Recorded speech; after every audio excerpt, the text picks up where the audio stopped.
रितेश की बाहों में लिपटी सोनाली खुद को दुनिया की सबसे खुशकिस्मत लड़की समझ रही थी, जबकि रितेश सोनाली को खुद में भींचे हवाओं में उड़ता महसूस कर रहा था। आज उसने वो सब कुछ पा लिया था जिसका उसने कभी सपना देखा था। सोनाली का नर्म नाजुक वजूद उसकी बाहों में था। अपने हाथों के प्याले में सोनाली का चेहरा रितेश ने जरा सा ऊपर उठाया, लेकिन सोनाली की पलकें झुकी हुई थीं, क्योंकि शर्म ने उसकी पलकों को भारी कर दिया था।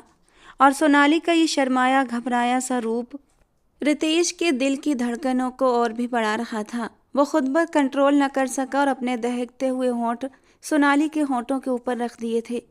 रितेश के होंठों का स्पर्श पाते ही सोनाली की बोझल पलकें और भी बोझल हुई थीं। सांसों का एक गर्म तूफान था जो दोनों के बीच उठा था। अगले ही पल सोनाली रितेश से दूर हटी थी, लेकिन रितेश ने पीछे से जाकर सोनाली को फिर से अपनी बाहों में लिया था।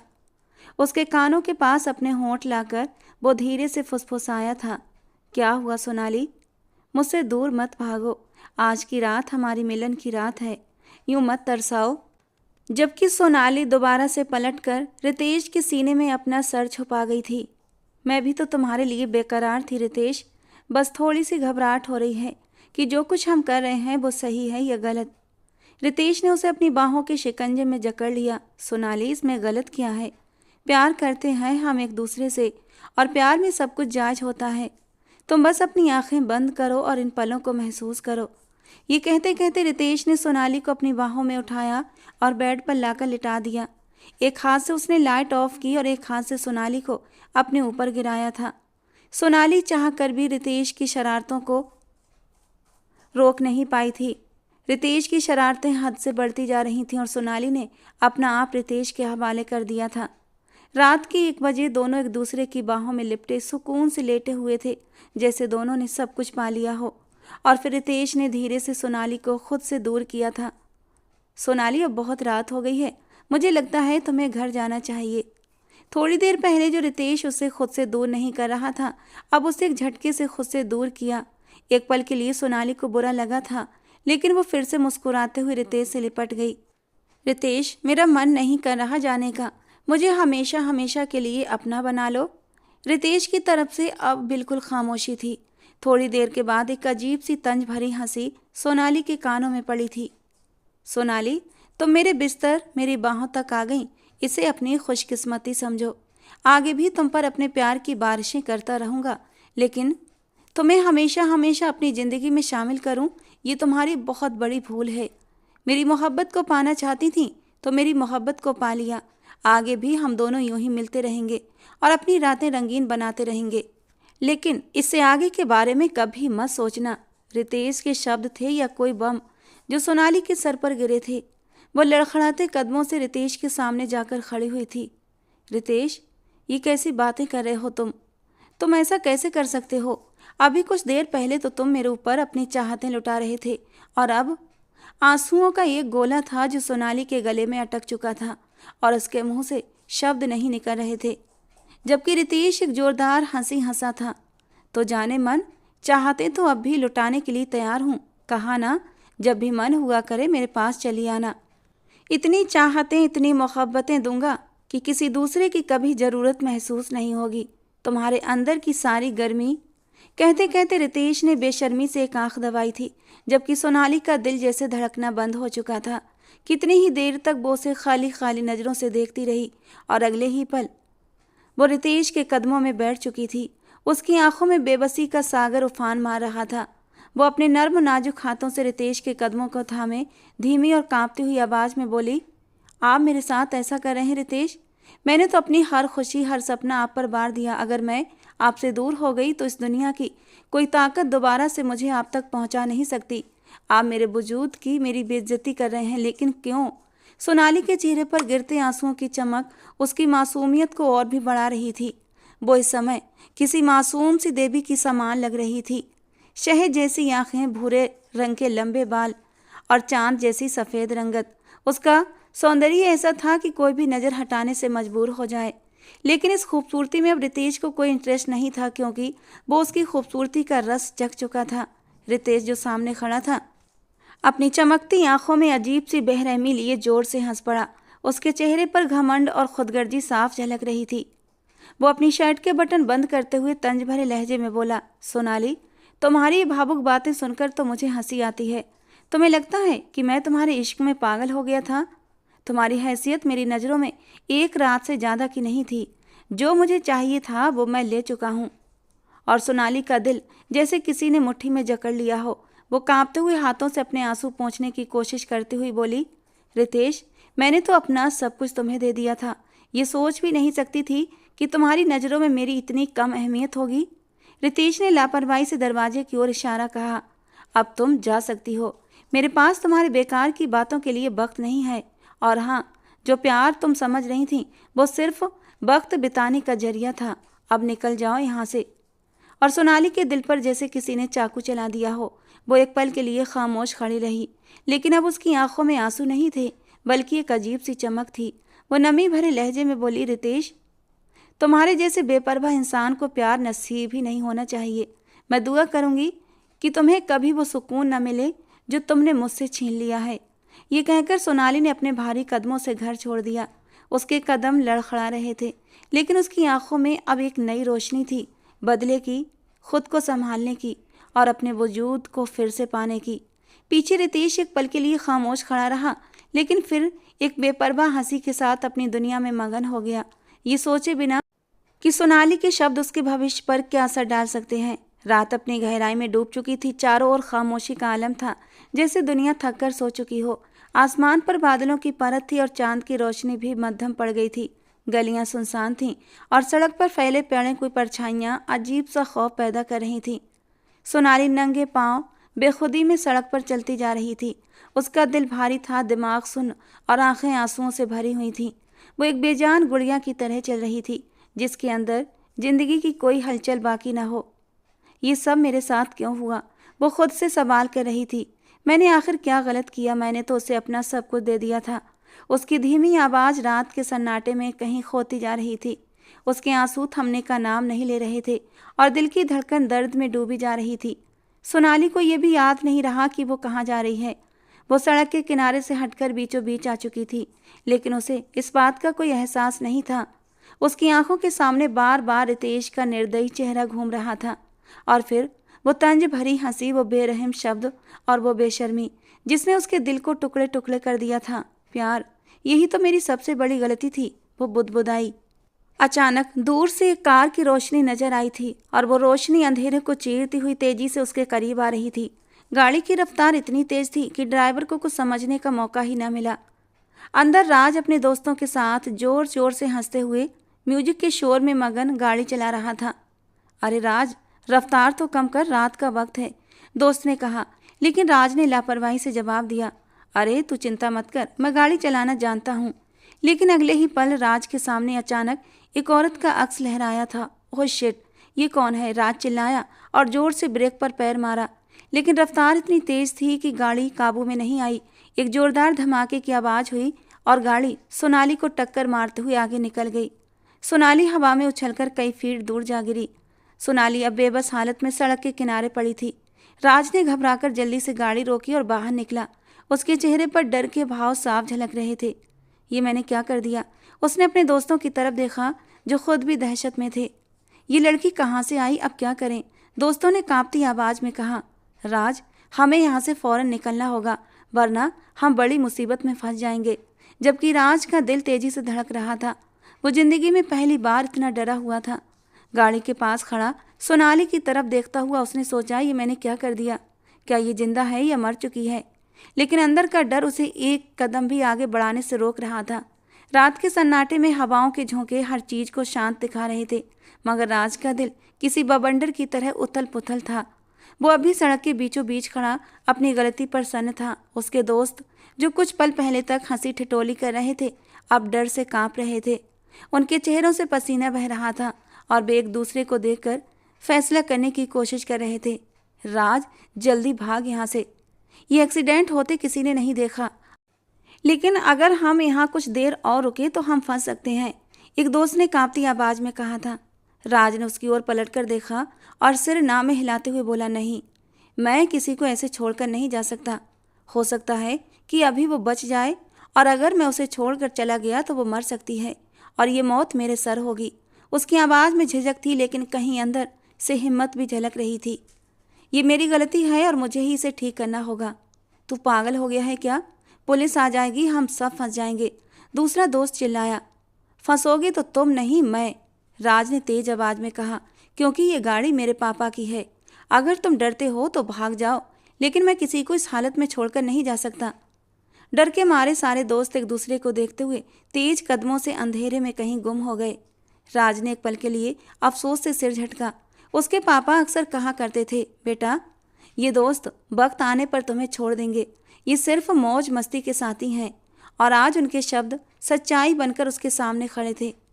राज ने अपनी सफ़ेद टी शर्ट के दामन से माथे पर आया पसीना पोंछा और दौड़ते हुए उस लड़की के पास पहुंचा। ये मैंने क्या कर दिया? उसका दिल तेजी से धड़क रहा था। लड़की सड़क के किनारे बेहोश पड़ी थी। उसके लंबे बाल चेहरे पर बिखरे हुए थे और एक तरफ से खून बह रहा था, जो जमीन पर एक लाल सी लकीर बना रहा था। राज ने कांपते हाथों से उसका चेहरा थामा। सुनो लड़की, तुम सुन रही हो ना? आंखें खोलो। उसने उसे हिलाने की कोशिश की, लेकिन कोई जवाब नहीं आया। क्या ये जिंदा भी है या नहीं? वो बुदबुदाया और फौरन उसकी नब्ज चेक की। हल्की सी धड़कन महसूस होते ही उसने भगवान का धन्यवाद किया। शुक्र है अभी वक्त है। उसने इधर उधर देखा, लेकिन दूर दूर तक कोई नजर नहीं आया। यहाँ तो कोई भी नहीं, वो बड़बड़ाया। मुझे ही कुछ करना होगा। उसने झुककर लड़की को अपने बाजुओं में उठाया। उसका हल्का फुल्का वजूद जैसे एक गुड़िया की तरह लग रहा था, लेकिन उसकी हालत बहुत खराब थी। राज ने एक पल के लिए उस लड़की के चेहरे की ओर देखा। सर से खून बहकर अब राज के कपड़ों को भी गीला कर रहा था। सुनो लड़की, तुम्हें ठीक होना होगा, राज ने बेख्तियार कहा। वो अपनी गाड़ी की तरफ भागा जो सड़क के किनारे खड़ी थी। उसका दिल भर आया था, ये सब मेरी वजह से हुआ। गाड़ी के पास पहुंचकर उसने दरवाज़ा खोला और लड़की को पिछली सीट पर लिटा दिया। राज ने ड्राइवर की सीट बैठते ही गाड़ी स्टार्ट की और तेजी से अस्पताल की तरफ भागा। रास्ते में वो बार बार मुड़कर पीछे देखता, जहां लड़की बेहोश पड़ी थी। अरे लड़की, होश में आ जाओ प्लीज, आंखें खोलो, वो बार बार दोहराता, लेकिन कोई जवाब नहीं मिला। उसके दिमाग में अपने पापा के शब्द गूंज रहे थे, जिंदगी कोई खेल नहीं है बेटा, जिम्मेदारियों को समझो। और आज पहली बार वो उन बातों को सच समझ रहा था। अस्पताल के करीब पहुंचकर उसने गाड़ी एक झटके से रोकी। मैं इसे बचाऊंगा, चाहे कुछ भी हो जाए, उसने जैसे खुद को यकीन दिलाया और फौरन गाड़ी से निकलकर लड़की को फिर से अपने बाजुओं में उठा लिया। उसके कदम अस्पताल के दरवाजे की ओर बढ़ रहे थे और दिल में बस एक ही दुआ थी, भगवान करे ये ठीक हो जाए। रात के गहरे सन्नाटे में अस्पताल का कॉरिडोर किसी डरावनी खामोशी का अक्स था। रोशनियां मध्यम थीं और चारों ओर हलचल न होने के बावजूद अजीब सा दबाव महसूस हो रहा था। राज, जिसके चेहरे की ताजगी अब परेशानी में डूबी हुई थी, कॉरिडोर में बेचैनी से इधर उधर टहल रहा था। वो बार बार अपनी उंगलियां मरोड़ रहा था, कभी दीवार के साथ बैठ जाता, कभी जमीन पर बैठने की कोशिश करता, लेकिन उसकी बेचैनी उसे चैन नहीं लेने दे रही थी। उसकी सफ़ेद टी शर्ट जिस पर खून के धब्बे थे, उसके बिखरे बाल और काली जीन्स जो जगह जगह से फाटी हुई थी, उसे एक बेपरवाह नौजवान का रूप दे रही थी। लेकिन इस वक्त यही बेपरवाह राज एक जिम्मेदार इंसान की तरह सोच रहा था। दिल में विचारों का तूफान उमड़ रहा था कि ये सब मेरी वजह से हुआ है। अगर इसे कुछ हो गया तो, और अगर पुलिस को पता चल गया तो। वो खुद को इल्जाम देते हुए सिर पकड़कर एक बेंच पर बैठ गया। कुछ ही पल गुजरे थे कि ऑपरेशन थिएटर का दरवाज़ा खुला और डॉक्टर बाहर आए। उनके चेहरे पर गंभीरता और माथे पर हल्की शिकन साफ नजर आ रही थी। जैसे ही राज की नज़र उन पर पड़ी, वो तुरंत खड़ा हो गया। मिस्टर, ये आपकी कौन लगती हैं? डॉक्टर ने गंभीरता से पूछा। उनकी नज़रें राज के खून से सनी सफ़ेद टी शर्ट और बिखरी हुई हालत पर थीं, जो साफ जाहिर कर रही थीं कि ये नौजवान जिंदगी को बहुत हल्के में लेता है। उनकी नज़रें राज के चेहरे पर टिक गईं, जैसे वो उसके जवाब का बारीकी से इंतजार कर रहे हों। राज, जो पहले से ही मानसिक दबाव में था, कुछ पल चुप खड़ा रहा। उसके दिमाग में कई ख्याल एक साथ उमड़ने लगे। वो जानता था अगर उसने कुछ गलत कहा तो हालात और बिगड़ सकते हैं। उसे ये भी पता था कि सड़क हादसे और खुदकुशी जैसे मामलों में पुलिस की दखलंदाजी जरूरी होती है, और फिलहाल वो पुलिस के झंझटों में पड़ना नहीं चाहता था। उसका दिल और तेज धड़कने लगा। मैं राज हकलाया, फिर गहरी सांस लेते हुए अचानक बोला, डॉक्टर साहब, वो मेरी पत्नी है। डॉक्टर की आंखों में एक पल के लिए हैरानी की हल्की सी झलक नजर आई थी। वो कुछ कहते उससे पहले ही राज ने जल्दी से अपनी बात जारी रखी। हम दोनों घर जा रहे थे। मैं एक पल के लिए स्टोर पर रुका और इसी दौरान यह हादसा हो गया। डॉक्टर साहब प्लीज उसे बचा लीजिए, मैं उससे बहुत प्यार करता हूँ। डॉक्टर ने कुछ पल राज को गौर से देखा और फिर सिर हिलाया। उनकी नज़रों में संदेह की हल्की सी परछाई थी, लेकिन उन्होंने कुछ कहा नहीं। लगता नहीं कि वो तुम्हारी पत्नी है, लेकिन खैर अभी ज़रूरी बात यह है कि उनकी हालत बहुत गंभीर है। दुआ करो कि वो ठीक हो जाए। फिलहाल हम कुछ नहीं कह सकते। ये कहकर डॉक्टर वापस ऑपरेशन थिएटर में चला गया था। राज वहीं कॉरिडोर में दीवार से टेक लगाकर जमीन पर बैठ गया। डॉक्टर के शब्द अब भी उसके कान में गूंज रहे थे कि दुआ करो वो ठीक हो जाए। वो खुद को बेहद बेबस मजबूर कर रहा था। उसका दिल इस हकीकत को मानने को तैयार नहीं था कि एक पल की लापरवाही ने किसी की जिंदगी को खतरे में डाल दिया था।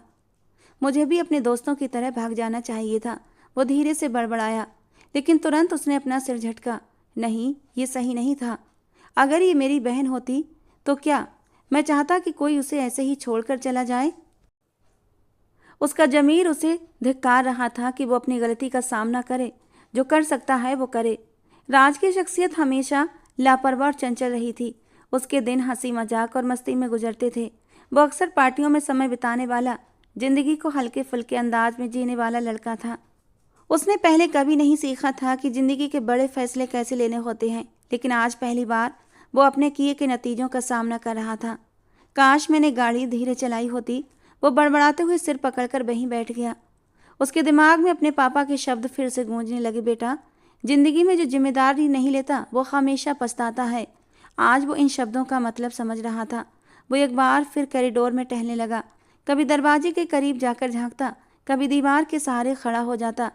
उसकी हालत इस समय एक बच्चे की तरह थी जो अपनी गलती से कुछ सीख रहा था, लेकिन उसे सही करने के लिए बेचैन भी था। लड़की, तुम्हें ठीक होना होगा।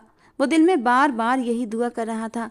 उसके कदम बेकाबू थे और दिमाग में अनगिनत ख्यालों का शोर था। अस्पताल की शांत फिजा में उसके दिल की धड़कनें किसी तबले की तरह गूंज रही थीं।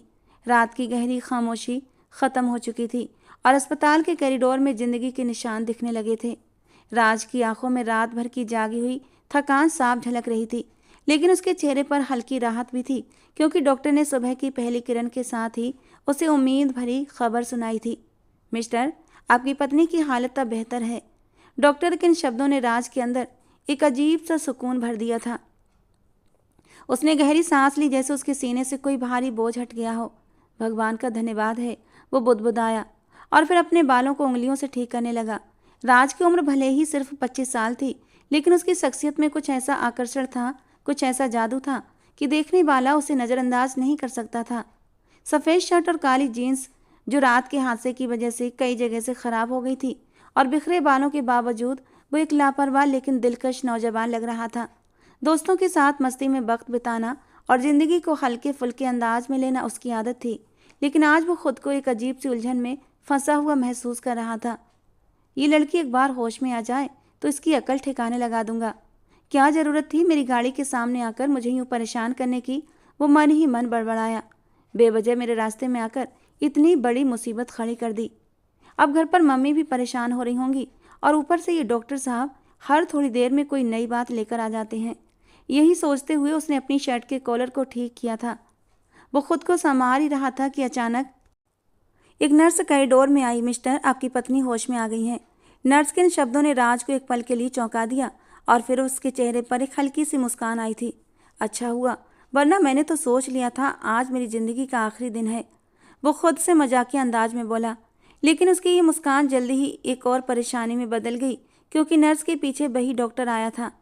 उसकी आंखों में एक अजीब सी गंभीरता थी और उस डॉक्टर ने हाथ के इशारे से राज को अपने केबिन में आने को कहा। अब क्या मुसीबत है, राज ने दिल ही दिल में सोचा। एक पल के लिए उसने गहरी सांस ली और फिर डॉक्टर के पीछे चल दिया। डॉक्टर के अंदाज में ऐसा कुछ था कि राज को उनसे डर महसूस हो रहा था, जबकि उसके लिए ये आम बात थी कि किसी भी गंभीर बात को मजाक में उड़ा दे। डॉक्टर ने केबिन में पहुंचते ही कुर्सी पर बैठने का इशारा किया। राज ने झिझकते हुए कुर्सी संभाली और सीधा बैठ गया। डॉक्टर ने एक नज़र उसकी तरफ देखा और फिर गंभीरता से बोलना शुरू किया। देखो मिस्टर, तुम्हारी पत्नी अब होश में तो है और उनकी हालत भी बेहतर हो रही है, लेकिन एक समस्या है। राज के दिल की धड़कन तेज हुई थी। समस्या? आप क्या समस्या हो सकती है? उसने मन ही मन सोचा। लेकिन बाहर से चुप्पी साधे रखी डॉक्टर ने बात जारी रखी। उनके सिर पर गहरी चोट के कारण वो अपना अतीत भूल चुकी हैं। उन्हें कुछ भी याद नहीं है। ये एक तरह की याददाश्त खोने का मामला है। ये सुनकर राज का मुंह हैरानी से खुला रह गया। क्या क्या मतलब? उसने घबराकर पूछा।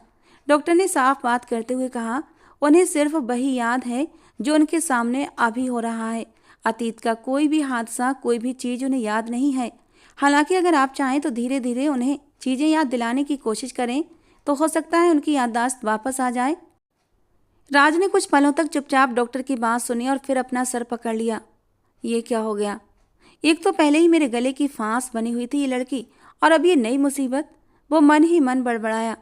डॉक्टर साहब, ये सब कब तक रहेगा? मतलब उनकी याददाश्त वापस आएगी या हमेशा के लिए है? उसने गंभीर लहजे में पूछा। डॉक्टर ने गहरी सांस लेते हुए कहा, हम अभी कुछ नहीं कह सकते। ये पूरी तरह उनके दिमाग की प्रतिक्रिया पर निर्भर करता है। आपको उनके साथ धैर्य रखना होगा।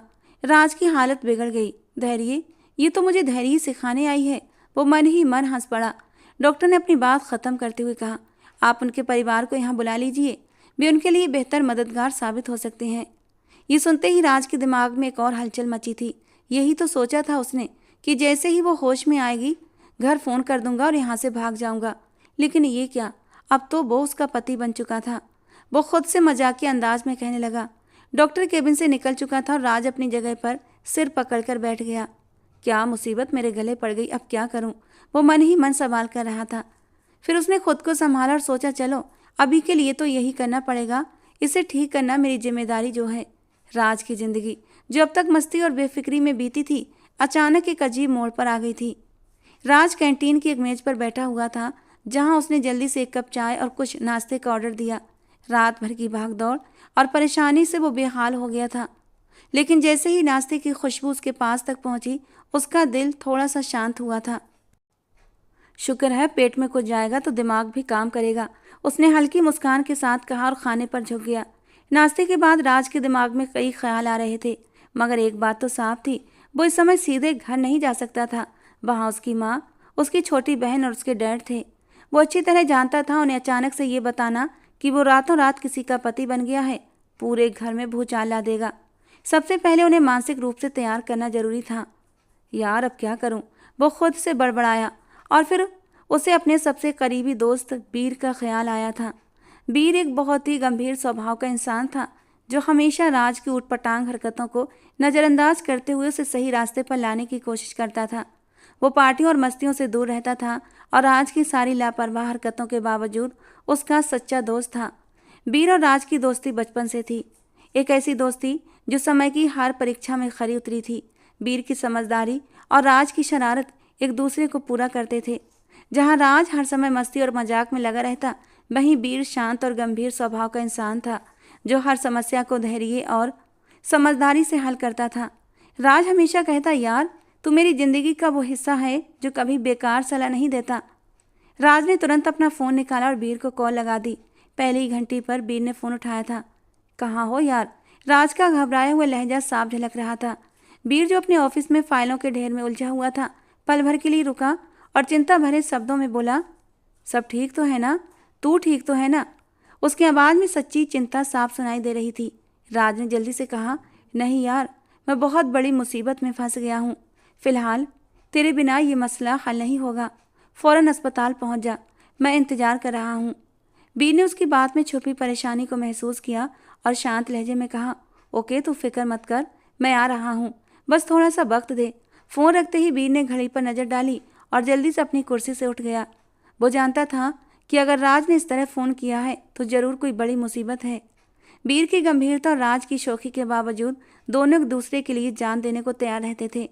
उधर राज ने फ़ोन रखते ही गहरी सांस ली और कॉरिडोर में इधर उधर देखा। वार्ड के अंदर वो लड़की जिसका नाम तक वो नहीं जानता था, उसकी पत्नी के रूप में बिस्तर पर लेटी हुई थी। ये क्या फिल्मी सीन मेरे साथ हो रहा है, उसने खुद से कहा और हल्के से हंस दिया। कुछ देर तक वो कॉरिडोर में टहलता रहा, लेकिन दिल की बेचैनी ने उसे एक जगह टिकने नहीं दिया। अब कुछ ना कुछ तो करना ही पड़ेगा, इस तरह हाथ पर हाथ धरकर बैठने से कुछ नहीं होगा। ये सोचते हुए वो अपनी जगह से उठा और वार्ड की ओर बढ़ा। दरवाजे के करीब पहुंचकर वो ठहर गया। उसके कदम जैसे भारी हो गए थे। क्या बोलूँगा अंदर जाकर? मेरी तो पत्नी भी नहीं है और मैं सबसे यही बोल रहा हूँ। उसने मन ही मन बड़बड़ाया, फिर सिर झटकते हुए अंदर चला गया। सोनाली आधी बेहोशी की हालत में बिस्तर पर लेटी हुई थी। उसका चेहरा पीला था, लेकिन उसके चेहरे की मासूमियत किसी को भी प्रभावित कर सकती थी। राज बाट के दरवाजे पर खड़ा था और जैसे ही उसने अंदर कदम रखा, उसकी नजरें सीधे सोनाली पर टिक गईं। रात के हादसे के बाद उसके चेहरे पर खून ही खून था और उसके शरीर की हालत बिल्कुल बदली हुई थी। लेकिन अब जब वो होश में आई थी, उसकी आंखों में वही मासूमियत थी जिसने राज को एक पल के लिए रोक दिया था।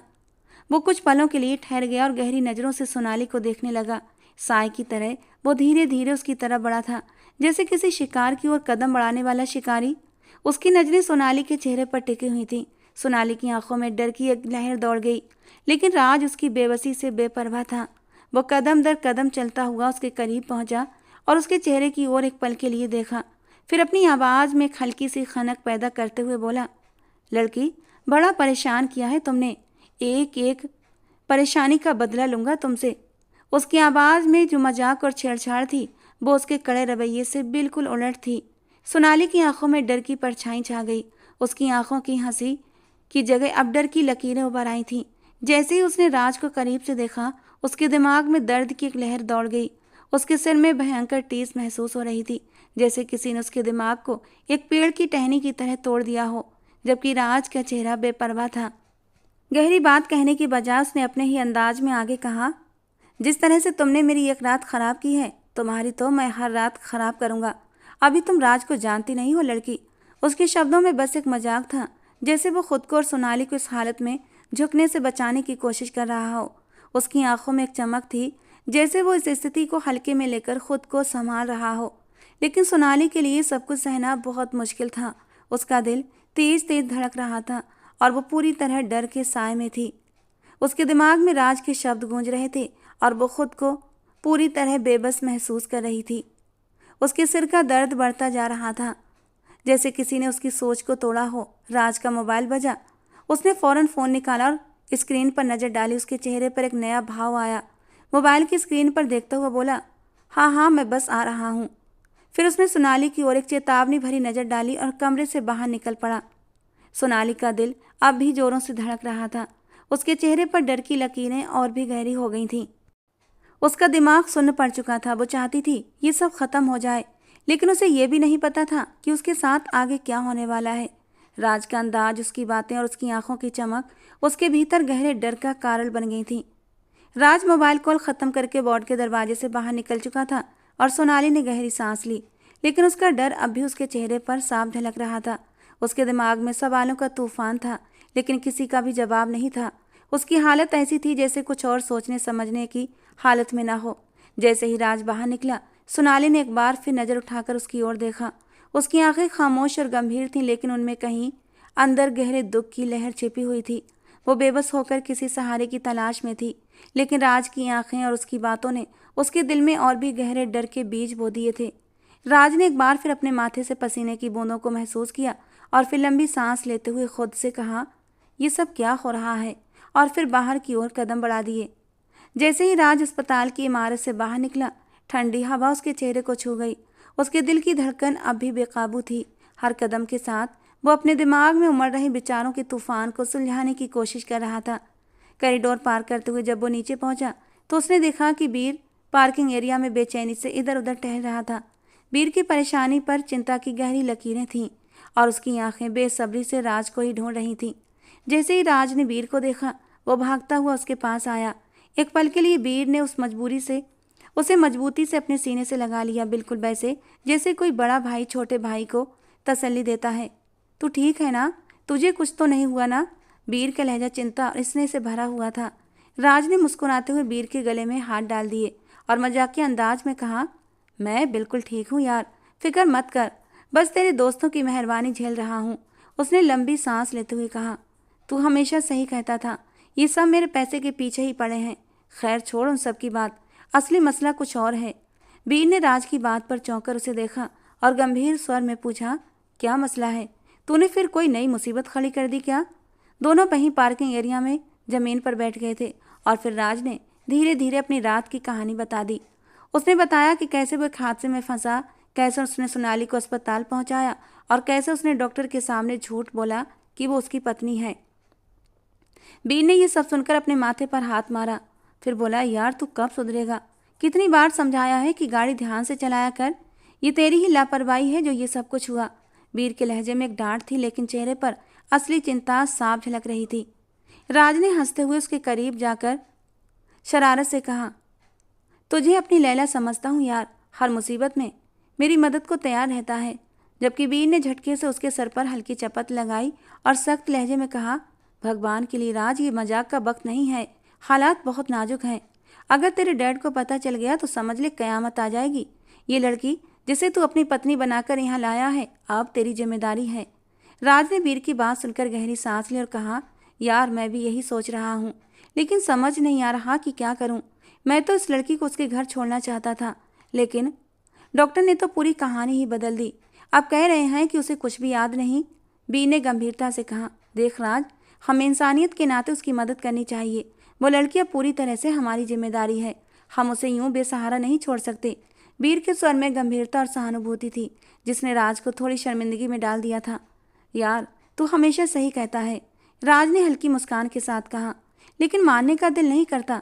उसकी शरारत भरी बात पर बीर ने गंभीर स्वर में कहा, राज, अगर आज हम किसी की बहन बेटी की मदद करेंगे तो कल को भगवान हमारी बहन बेटी की भी रक्षा करेगा, और यही जिंदगी का नियम है। राज ने उसकी बात पर सिर हिलाते हुए कहा, तू सही कह रहा है। खैर अब आगे प्लान क्या है? इस लड़की के साथ क्या करें? बी ने गहरी सांस ली और कहा, पहला कदम तो ये है कि तू अपनी लापरवाही छोड़ और थोड़ा सा सीरियस हो जा। दूसरा, हम देखेंगे कि उसके घर वालों का पता लगाया जा सकता है या नहीं। जब तक उसकी याददाश्त वापस नहीं आती, उसे हमारी मदद की ज़रूरत होगी। राज ने हंसते हुए कहा, गंभीर हो जाऊं? ये तो मेरे लिए मरने जैसा होगा। लेकिन उसके लहजे में हल्की गंभीरता भी थी। बी ने उसकी बात को अनसुना करते हुए कहा, चल पहले उसकी हालत को बेहतर होने दे, फिर आगे का सोचेंगे। पार्किंग एरिया की हवा अब थोड़ी ठंडी हो गई थी। बी ने राज को तसल्ली देते हुए कहा, मैं तेरे साथ हूँ, चिंता मत कर। बस अब जिम्मेदारी निभा, वरना ये सब तुझे और बड़ी मुसीबत में डाल देगा। राज ने सिर हिलाते हुए कहा, ठीक है, तेरे कहने पर सब गंभीरता से करूँगा, पर याद रखना, अगर कोई मुसीबत आई तो मैं तुझे बीच में डाल दूंगा। बी ने उसे घूरते हुए कहा, तू अगर नहीं सुधरा तो सच में एक दिन मुसीबत में फंस जाएगा। डॉक्टर के कमरे के पास पहुंचकर राज और बीर ने एक दूसरे की तरफ देखा।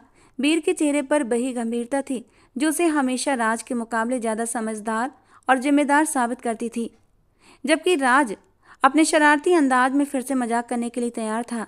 जैसे ही उन्होंने कमरे में कदम रखा, डॉक्टर अपनी कुर्सी पर बैठी कुछ फाइलें देख रहे थे। तो आप दोनों ही उस लड़की के साथ हैं? बी ने तुरंत आगे बढ़कर कहा, जी डॉक्टर साहब, हम ही हैं। उसकी हालत अब कैसी है? डॉक्टर ने फाइल बंद करते हुए गहरी सांस ली। लड़की की हालत अब काफ़ी बेहतर है, हमने सारे जरूरी चेकअप कर लिए हैं। अब आप उन्हें डिस्चार्ज कराकर ले जा सकते हैं, लेकिन याद रखिए उसका दिमाग अब भी कमज़ोर है और उसे मानसिक शांति की ज़रूरत है। बी ने सर हिलाया और कहा, जी डॉक्टर, हम उसका खास ख्याल रखेंगे। ये सुनकर राज ने मौके का फ़ायदा उठाया और मुस्कुराते हुए कहा, डॉक्टर साहब आप चिंता मत करें, मैं तो हमेशा उसके सिर पर सवार रहूँगा, जैसे एक जिम्मेदार पति को होना चाहिए। उसकी बात सुनकर डॉक्टर ने उसे अजीब नज़रों से देखा और बी ने तुरंत राज को घूरते हुए कहा, चुप हो जा, ये मजाक का वक्त नहीं है। राज ने अपनी मुस्कान दबाने की कोशिश करते हुए गंभीरता का नाटक करते हुए कहा, ठीक है ठीक है, अब मैं भी बीर की तरह गंभीर इंसान बन जाऊंगा। डॉक्टर ने दोनों को देखते हुए कहा, यह अच्छी बात है कि आप लोग उसकी जिम्मेदारी लेने को तैयार हैं, लेकिन याद रखें ये कोई आसान काम नहीं होगा। उसे समय समय पर अस्पताल लाना होगा, उसकी याददाश्त लाने की भी कोशिश करनी होगी। बीर ने कहा, हम ये सब करेंगे। डॉक्टर ने आगे कहा, एक बात और, उसके साथ बहुत ही धैर्य से पेश आएं, उसे किसी भी तरह के मानसिक आघात से बचाएं। अगर आपको कोई परेशानी हो तो तुरंत मुझसे संपर्क करें। बीर ने शुक्रिया करते हुए कहा, बेशक डॉक्टर साहब, हम पूरी कोशिश करेंगे कि उसके साथ किसी भी तरह की लापरवाही ना हो। राज ने बीर की तरफ देखते हुए शरारत से कहा, यार तू तो ऐसे बोल रहा है जैसे तू ही उसका वारिस हो, मुझे भी तो कुछ बोलने दे। बीर ने तमतमाते हुए कहा, राज भगवान के लिए बस कर दे, ये मजाक करने का वक्त नहीं है। डॉक्टर ने दोनों की बातें सुनी और हल्की सी मुस्कान दी और बोले, अच्छा है कि आप दोनों इस वक्त भी इतने आत्मविश्वास से भरे हैं, लेकिन याद रखें यह आत्मविश्वास उस लड़की की ज़िंदगी को बेहतर बनाने में इस्तेमाल होना चाहिए, ना कि उसे और उलझाने के लिए। कुछ और निर्देश देने के बाद डॉक्टर ने उन्हें डिस्चार्ज पेपर्स दिए और कहा, आप अब उस लड़की को ले जा सकते हैं। इसे आरामदायक और सुरक्षित जगह पर रखें। कमरे से बाहर निकलते ही वीर ने राज की तरफ घूरते हुए कहा, अब सुन, मैंने फैसला कर लिया है कि हम इसे मेरे फ्लैट पर रखेंगे। वो जगह सुरक्षित है और मैं इसे एक आरामदायक माहौल दे सकूंगा, लेकिन इसकी पूरी जिम्मेदारी तुम्हारी होगी। राज ने हैरानी से उसकी तरफ देखा और बोला, मेरी? तूने क्यों सोचा कि मैं ये सब संभाल लूंगा? यार, तू मुझे जानता है कि मैं ऐसी चीज़ों के लिए नहीं बना। बीर ने गंभीर लहजे में जवाब दिया, यही वक्त है तुझे खुद को बदलने का। राज, तूने ये जिम्मेदारी ली है और अब इसे निभाना भी होगा। शायद यही मौका है कि तू अपनी जिंदगी को संवार सके और अपनी हरकतों से बाज आ जाए। राज ने एक लंबी सांस ली और कहा, ठीक है वीर, तू जीत गया, मैं हार गया। मैं अपनी तरफ से पूरी कोशिश करूंगा, लेकिन याद रख, अगर कोई मुसीबत हुई तो तू मेरे साथ होगा। बीर ने मुस्कुराते हुए कहा, हमेशा रहूंगा दोस्त, लेकिन ये तेरा इम्तिहान है और मुझे उम्मीद है तू ये पास करेगा। राज ने हंसते हुए कहा, देखते हैं यार, वैसे भी जिंदगी कुछ ज़्यादा ही फिल्मी हो गई है। दोनों बातें करते हुए सोनाली के बाड़ की ओर बढ़े। अंदर मौजूद सोनाली अब भी कमजोर लग रही थी। बाड़ के दरवाजे से अंदर जाते ही वीर के कदम एक पल के लिए रुक गए। सामने बेड पर अर्धलेटी लड़की को देखकर उसके दिल में एक अजीब सी भावना ने जन्म लिया था। सोनाली के चेहरे पर मासूमियत और बेबसी के मिले जुले भाव थे, जिन्हें देखकर वीर को ऐसा लगा जैसे उसने ये चेहरा पहले कहीं देखा हो। दिल की धड़कन एक पल के लिए तेज हुई थी, लेकिन उसने तुरंत अपनी सोच को झटका और गंभीर भाव के साथ अंदर कदम रखा। दोस्तों, ये कहानी का पहला भाग है। कहानी के दूसरे और अंतिम भाग के लिए हमारे चैनल के साथ बने रहें। कहानी का ये भाग आपको कैसा लगा कमेंट बॉक्स में ज़रूर बताना। मिलते हैं दोस्तों कहानी के दूसरे और अंतिम भाग के साथ।